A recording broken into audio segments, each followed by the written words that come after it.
Hey, welcome to the First Issue Club. We're a weekly comic book podcast. We cover first issues. And we talk about comic book news. Simple as that. Do people say simple as pie? I think That's what I almost wanted to say. yes, because simple as cake doesn't work. Because Pigs at it. cake is a very complicated pastry to make. Definitely. So simple as pie is still in the lexicon. For how much longer? I don't know. So use it while you still can. Great. I'm Mike D. You are. I'm Greg. We're missing the Budget King this week. Yeah, but Oh. We're here, and we're always going to be here for you, one way or another. Yeah, that's right. We are going to talk about She-Hulk today. Yep. A character we're both big fans of. Huge TV fans. show coming out, so there's a Mhm. lot of hype surrounding this book. Yep. Not until the end of the year, right? Not till the end of the year. But you know it is coming soon to Disney Plus. Moon Knight. Moon Knight. Did you see the trailer? I did. I was watching Monday Night Football, Nerd. where they had promised. What a jock. Different kind of nerd.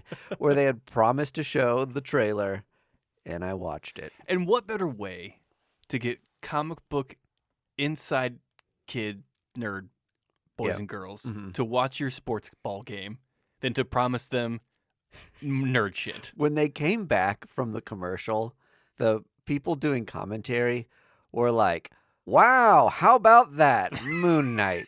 You could tell that they were like obligated to say something about it after they came back from commercial, and they were like, what the hell did we just see? So what did you think about the extended trailer / commercial? I thought it was fantastic. Yeah, it's kind of cool. I thought it really captured the dissociative disorder that Mark Spector deals with. It looks like the way they're going to visually handle that's going to be cool. Right. And like I read an article that said that Oscar Isaac said that every iteration or every different personality he has, Yeah. he does a different voice too.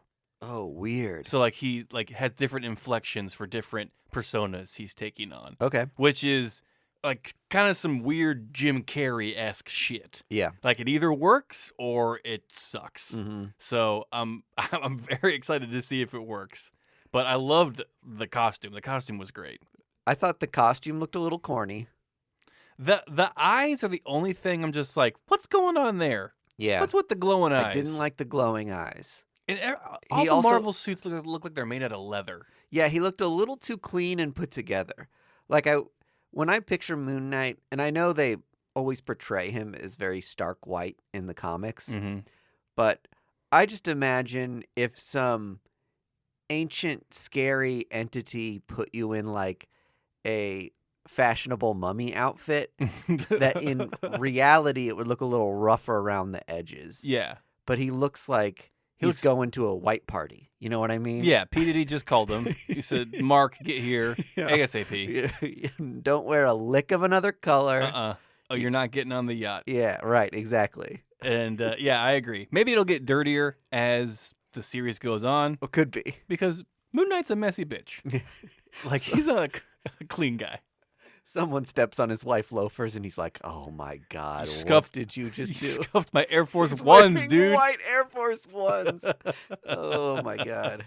I'm trying to think of anything else about that trailer that stood out to me. Oh, I'll say that it's cool to see some like iconic looking characters and stylistic decisions that were formed in like the last 5 years in Marvel Comics Right. continuity. Yes. Like I love a lot of the movies seem to pay homage to the more classic traditional storylines. Mm-hmm. And for Moon Knight, I think some of the more compelling stories have been told recently. Yes. And it was just cool to see like the bird-faced skeleton guy. Oh, Khonshu or whatever. Is that what it is? Yeah, show up. Yeah. And I love the way they styled that. It looked like it honored the comics really well. Yeah, I think it looks great. Ethan Hawke's in it. He's like a Oh, I didn't know that. he's like a cult leader. He's the one that has the long hair that says you have chaos inside of you. Okay, I didn't even recognize him. Perfect. How about it? Yeah, all you gotta do is grow your hair long. Another guy just disappear into a role. Just another white guy who grew his hair out and became evil. That's how you do it, baby. I'm excited for it. Comes out March 30th. Bring on the pain. People are speculating, and please do not do this, that Daredevil's going to be in it. What do you mean? Please don't do this. Because You don't want you're just you don't want people to speculate, or No. you don't want Marvel to no. do it. I'm just setting yourself up for failure. Okay. From a child of a broken home, just stop putting your expectations so high up in the air. I mean, I can see it. It wouldn't like totally surprise me. Have but we learned but nothing I'm not from the going to be Mephisto like, thing? oh no, if it doesn't happen. Where's Daredevil? Where? What about Mephisto? Whenever that the Scarlet Witch TV show was on, every episode on the internet. Oh, we were like, when's Mephisto going to show up? Yeah, he's like, oh, that's Mephisto. No, Yeah. we look like absolute clowns, everyone. Yeah. And I want us to take our makeup off, remove the red nose, and just allow it to happen. Quit speculating. Just enjoy the ride. Oh, I think speculation is fun. Don't listen to Greg. Tweet all of your Mephisto and Daredevil takes to me, I guess. Yeah. Don't do it to me because I'll ban you. And I'll get you shadow banned. banned. Then when he shows up on the show, we can shake our little butts in your face and say, na na na na na na. Daredevil's That's in the, it. Song you do with butt shakes. Got some bad news. Oh, no. Come March, DC is killing everyone in the Justice League. It's been announced today. Oh, no. That in a big spread on the DC Twitter, Justice League dies, and it's going to happen in April. Okay. So get ready. I can't wait. Green Lantern, dead. Superman, dead. End of list. I can't think of any other members. Non-mentionable. I hate it. First of all, first opinion, hate it. Yeah. Second opinion, fucking love it. I'm ready for it. Let's do it. Let's fuck it up, DC. Let's really just go for broke here. Yeah. You think this is going to be a Black Label book? Or have they said? They haven't said. It didn't have the Black Label insignia on the ad, so I'm guessing it's like a thing that just is an event that's going to happen. Yeah, it's going to be like DC versus vampires. Sure. But like DC versus vampires wasn't canon. That was its own thing, like Deceased. Yeah, that's what I'm saying. So you think it's going to be like a separate book scenario? Completely.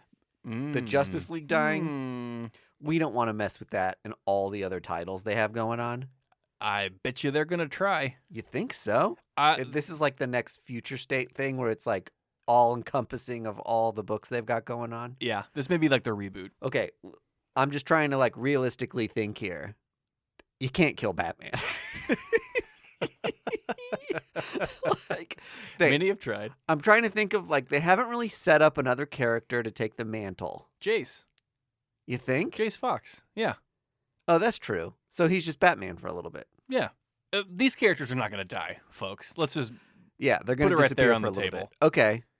So you've got either something's happened or they get kidnapped or whatever. I forgot about Jace Fox because he hasn't been a part of the main storyline that I read. They gave him a future state book and then a separate book that's called I Am Batman. Yes. Which I didn't read. It's by John Ridley. John Ridley wrote that? Yeah. Wow. Isn't that cool? Yeah, that is cool.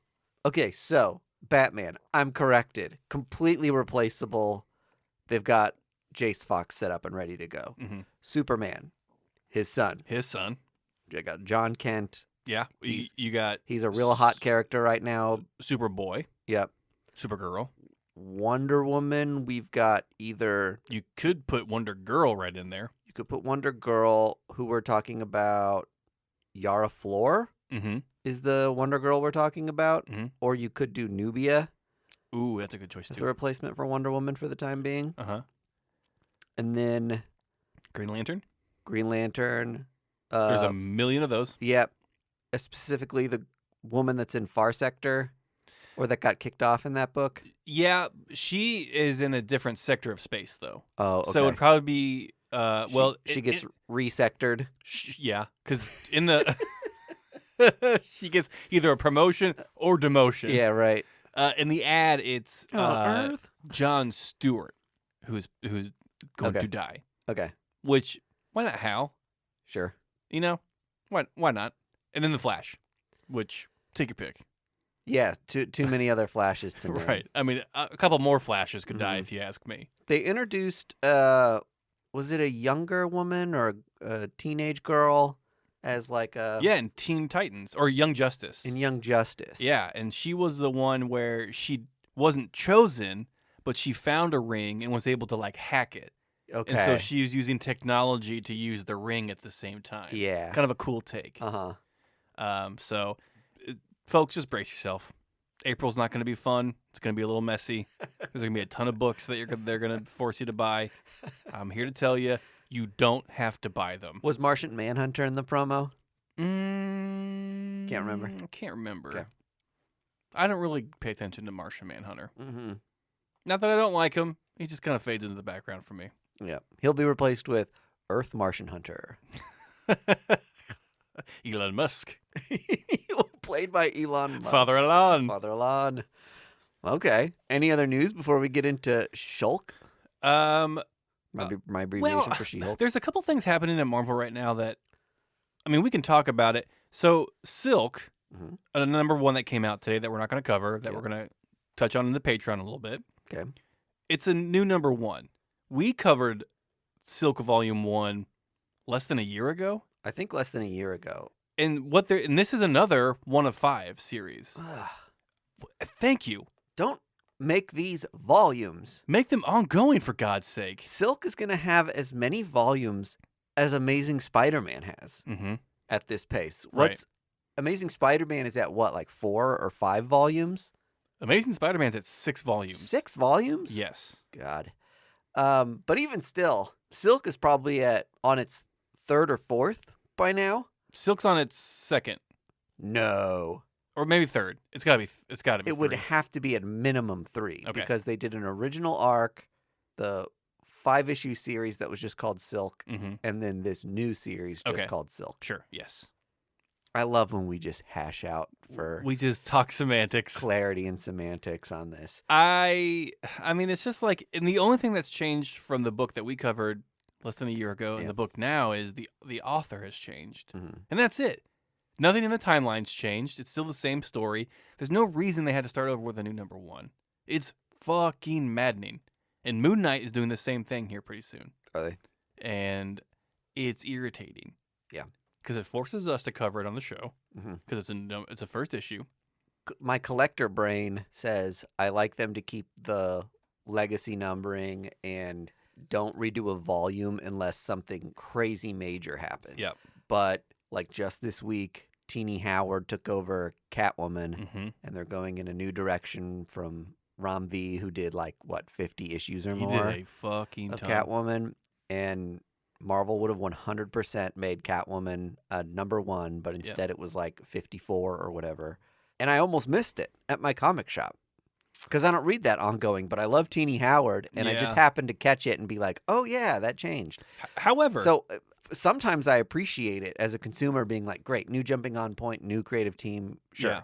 And I don't know if Marvel's thing is like, hey, we're just going to keep giving you Silk minis until people just go bonkers for one of them and try to convince that creator to stay. Yeah. I don't know. But anyway. It gives more creators a shot, I guess. Yeah, but you don't have to change the numbering when you change creators. That happens all the time. Yeah. We're seeing it with Batman right now. Right. They're not changing the numbering of Batman. Right. Anyway, it's irritating to me that Marvel does this because it's a money thing. They're just trying to get more money out of Don't readers. you hate these publishers that want money? Oh, these greedy Scrooges just taking all my shekels and hoarding them away. They're the real smogs, not me. I mean, I want services rendered for free. Right. It should be. The government should pay for everything. Right. And everything should be free. Pay our valuable artists. But that's all the hot news Okay. I got. Fantastic. Before we get in the book, Yeah. I want to say a big thank you to Boulevard Beer, Yes. our sponsor, and the Space Camper IPA. It's a wonderful, hoppy, delicious beer. It is so delicious. We both have one right in front of us right now. Mm. It is just what the well, maybe not the doctor. I don't know if the doctor would order this, but a good friend would, Yeah, perfect. who came over and said, let's have a beer. I agree with that friend. Yeah. And so grab yourself a Boulevard Space Camper IPA and grab a friend and just talk it out. Do-si-do. Let's get into She-Hulk. Okay, so She-Hulk has been away from the solo title game for quite a while. I felt like we had a pretty successful Charles Soule run Mm-hmm. that people loved. But for whatever reason, I think it just didn't sell that well, or maybe people found it after the arc and were like, Yeah. what happened to this arc? But I loved that series. There's rumors that a lot of the TV show is based on that mini Mm-hmm. in combination with some of the Bendis run of Yes. She-Hulk. Yeah. But after the Soul run, we saw She-Hulk for a little bit in the main Hulk title. Yeah, the She-Hulk title turned into Hulk. Yeah. And she was gray. While Bruce Banner was dead for a time. Mm-hmm. But in any case, she was away with the Avengers for a while. Yep. Doing the team building thing. Yep. For around, 50 issues or so? Long time. Avengers got up there. So she hasn't had a solo title in quite a while. So not only hype surrounding that book because of the She-Hulk hiatus we've been on, but because of the show coming out at the end of the year as well. We've got the story by Rainbow Rowell, who wrote Runaways on Marvel. Mm-hmm. And then the art is by Roge Antonio, who did Batgirl and Birds of Prey for a while. And then the covers, very striking, by Miss Jen Bartel. Thank you, ma'am. So good. They're wonderful. And I feel like that's always a thing that, like, people love the chance to do She-Hulk covers. Mm-hmm. Such a fun character. If you haven't seen, like, Kevin Wada's covers, they're iconic. Yes. A lot of the old John Byrne covers are just, like, for sensational She-Hulk. Yes, they're are just very campy. insane and campy. Some of them certainly haven't aged well, but others are comical, funny, whatever. I love She-Hulk because much like Big Brada and other strong, big female characters, she's very unapologetic about her size, and she embraces it. And I think artists love to draw that, and writers love to write for that. Sure. And this book is right in line with all those other fun She-Hulk books that we've gotten from like Dan Slott, Charles Soule, excuse me. And I think Rainbow has really honed in on the character here, and we're going to get a fun romp with Jen Walters. And it's almost like a rule when you start a new She-Hulk book now that you have to have her going back to a law firm and getting a new job. Mm-hmm. It's like every She-Hulk arc starts with her getting a new job. And there's, sometimes you could say that, this is well trodden, or I've read something like that before, but I kind of love that this has become a thing and it feels familiar, and it's like, now it's your turn to do your take on it, and what job are you going to give her, and what's the situation going to be, yada, yada, yada. Right. So I'm happy to see her back at a law firm. It's what makes She-Hulk Comics, is having her do law on the side.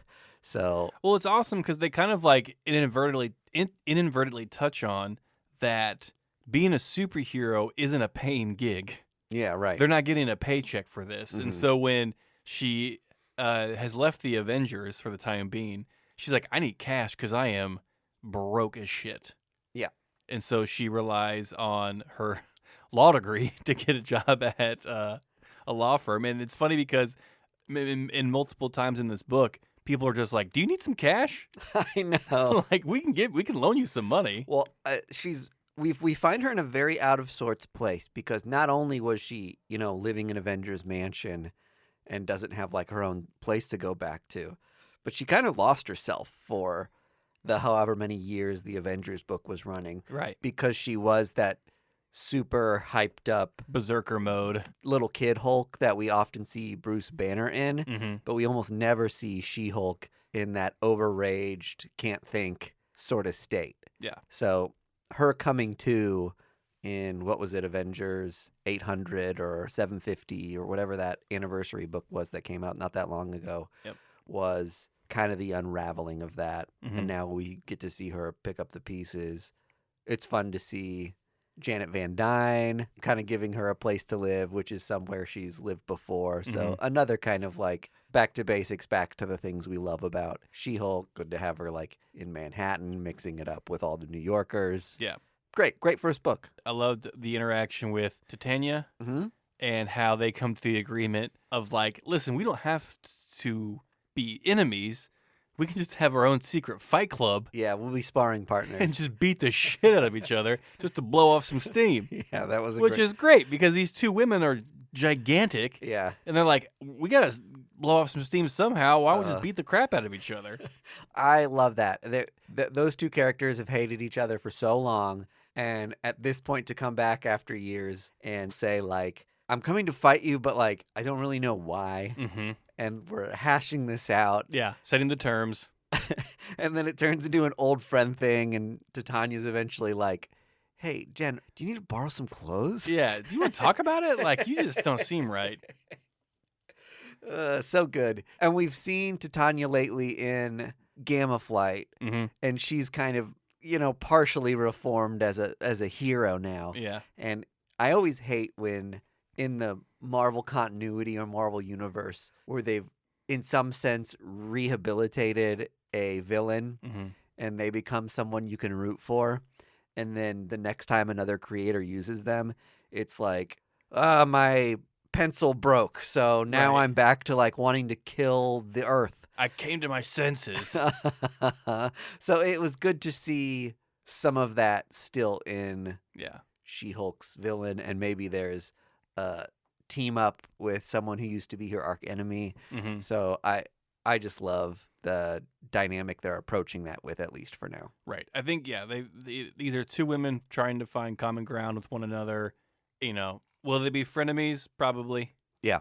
And I'm excited to see where that relationship kind of goes. This book also did another great She-Hulk thing, which is throwing in really random characters, B-listers, C-listers, D-listers, Yep. and making them major parts of the story. Right. Again, something I love about the character. The book ends with Jack of Hearts coming into her apartment Yep. and being like, Jen, and passing out. It's all like smoky. Yeah.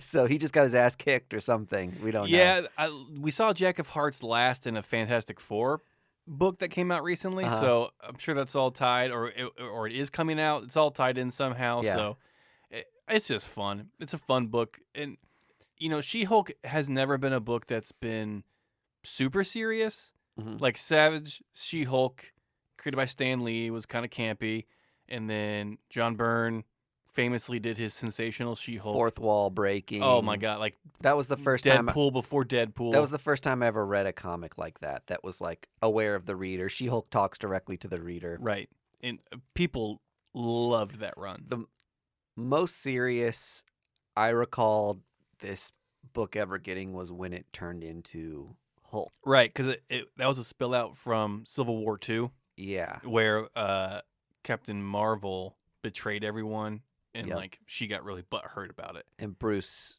And her Bruce cousin, had just died. Yeah. She was kind of dealing with depression, which was something. Mm-hmm. And That- she turned to gray. Right. Part of the reason she turned gray. A lot of great. I think Mariko Tamaki wrote that run. Mhm. It was such a dynamic story. Yeah, It's really interesting. I don't know if that one sold well or not either, but I I really enjoyed It it didn't do just bad, 'cause honestly. it covered heavy topics. Yeah, And I think you never know because people who are She-Hulk fans maybe just want to see what they always know and love, yeah, which I'm giving this book props for. right. But at the same time, I can appreciate, and it was nice to see her in a completely different space for a little while. Yeah, I'm excited to see fun, wacky characters come in asking for law advice. Yep. There is like a mystery character that's going to be happening about like the assistant at the law firm. Oh, really? We don't Okay. know who it is. Yeah. Like, You think that might be a reveal? yeah, I mean, it may be someone kind of fun, maybe Uh-huh. like a Howard the Duck situation, or just Yep. something crazy like that. Mhm. So I'm excited to see it unfold. Yes. One of the people in my comic shop, so the A and B and I think C covers were sold out by the time I got to my comic shop today Wow, at 1:00. that's the Bartel, Adam Hughes, and Archer. Yes, all sold out. I got the Scotty Young cover, fine with me. Kansas City represent. Yay, yay! But I was surprised that it sold so well. But I had to ask to see if he had any copies left because normally he puts A's out and doesn't get the variants out until after they've sold out. And there's a couple hanger-outers at our shop Couple Klingons. that welcome themselves behind the counter and then just kind of no. and then just kind of sit around all day and then like judge what you're buying. And when I was like, "Do you still have any copies of She-Hulk?" The other guy, not the shop owner, but the other guy behind the counter went like, "Oh God." What the fuck? And Man, I- keep that to yourself. I almost was like, listen, I could have gone on a whole tangent there. One, it's like you're being the person right now that everyone shits on Makes fun of. for like being comic book guy who condescends everyone. Right. You don't make it fun or accessible to be in a comic shop. People like what they like, and that's okay. At this point, She-Hulk is much more like strong woman empowerment book than it is Right. guys gawking at Like, what's this dude's problem? female character. So it was just like a gross moment for me to be like, I wanted to be like, what don't you like about it? You should have. I would have. But then I was like, I don't want to. There's no way this conversation ends productively. I'm not changing any minds with this Like, conversation. Old comic dude with gray hair who's just like knows it all. I was like, I don't need to change. I'm not going to change his mind. I can maybe change other people's minds, or Right. I can spend my time and effort inviting other people into the comic book community and making them feel comfortable Right. by talking with you about comics That's and how why we much have we this love show. them. But I don't know. That just grossed me out. So just another shout out to people who just like Get it? walk into a comic shop and don't feel welcome. Fuck those people who don't make you feel welcome. That Yeah. sucks. Most comic books are about being like nerds and outcasts. Like, Yeah. we should embrace that in these stories and treat each other kindly. I always encourage you, listeners, if you're afraid to go into a comic book shop because you'll be made fun of, be brave, because they will welcome your money, and you have the ultimate power there. Yeah. If you're there to pick up comics, they will follow you around and serve you hand and foot because you have precious, precious money that allows them to stay open. If you're new to a comic book shop, don't buy anything up on a shelf Yes. with a sticker on it. No. Stick to the Visit eBay. unsleeved comics. Note the comic you want up on that shelf, and then go to eBay. Yeah, and then buy it for way cheaper. Pay it for half the price or less. Yeah. Call every superhero Batman. There was a copy of New Mutants 100 at my shop today, Mhm. on sale for $100, Whoa, New Mutants 100? and it looked like a 8.5 to 9. This is more of a $10 comic book. Yes. We're talking like mint condition. You should pay like $10-15 top for this book. Right. You could probably get it less if you like really stick around on eBay looking for a deal. That is wild to me. You can get the book graded at a 9.6 for around $50-60. Well, for well under 100. So to charge $100, like, people just don't know People are what they're doing. It's like the first appearance of X-Force. You slap a sticker on the front of it that says that. You put $100 on it, and someone who comes in who's a big Rob Liefeld fan but Right. doesn't really know anything some is geek like, off the street. dude, I'm going to start my comic book collection, and I'm going to go hard and do it with this. Yeah. It's like, man, you could have bought 10 of those for Yeah. that price. So We should be consultants for people that want to start buying comic books. We go into shops with them, kind of guide them. Like, no. Don't look over there yet. You need to focus on this first. 50-cent bin. Let's go through here. yeah. Pick out something you want. That's lame. You should have fucking called that dude out. Yeah. That would have been a treat Yeah. What are you going to do? next time because he'll be there Yeah. and he'll do it again. Totally. Well, plenty of opportunities. All right. That's it for this week. If you're wanting more conversations in line with this, I think we're going to do some eBay 101 Yep. on the Patreon and talk about some of our eBay strategies. The fine folks on the Discord kind of gave us this idea today while Yep. we were chopping it up about purchases. Mike D and I have some tips and tricks on how to best find the greatest deals on eBay. It's a little tricky, but we have some good tips for you. And if we've done this episode before, sorry. We haven't. I You don't think guarantee so? we haven't. Okay, yet, good. because they wouldn't be clamoring for it on the Discord. All right. We'll talk to everyone later. See you guys. Bye. First Issue Club is brought to you by Boulevard Brewing Company via Space Camper Cosmic IPA. Our music is courtesy of the fine folks at Primary Color Music. You can find, friend, and follow us on social media at First Issue Club or firstissueclub.com. You can support First Issue Club by joining us on our Patreon for additional content at patreon.com/firstissueclub.